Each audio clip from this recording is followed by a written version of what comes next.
In this video, we are going to talk about how to initialize array, whether it's 1D array or 2D array, how to initialize it. So in previous video, we learned how to create arrays. So as you can see, this is my string array, 2D string array. At the moment, it is uninitialized. That is, it has a data type of string, but has no data, right? So in order to initialize it, what you can do is you have to insert some values like 1, 2, 3, and 1, 2, 3, 4, 5, 6. Now you can see the color is dimmed over here in the uninitialized element, and it is grayish over here. So that means we have initialized 3 columns and 1 row, that is 0, 0, 0, 1, and 0, 2.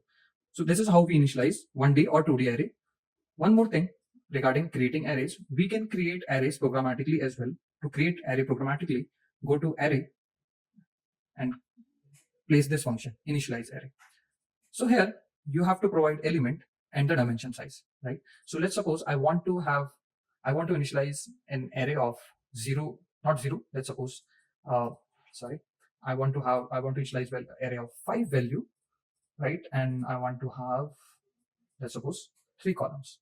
What I can do is right click over here, go to create an indicator. It will automatically create an indicator for you. You don't have to do it again and again. So if I run the code, you can see 3 columns, that is 0, 1, 2 has been created of value 5. Now let's suppose you want to create a 2D array.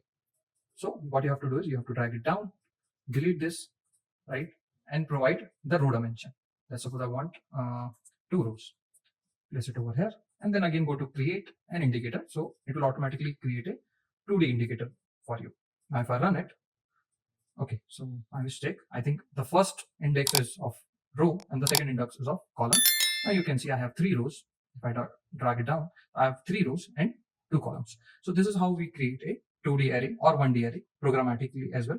And that is how, and also we have covered how to initialize 1D or 2D arrays.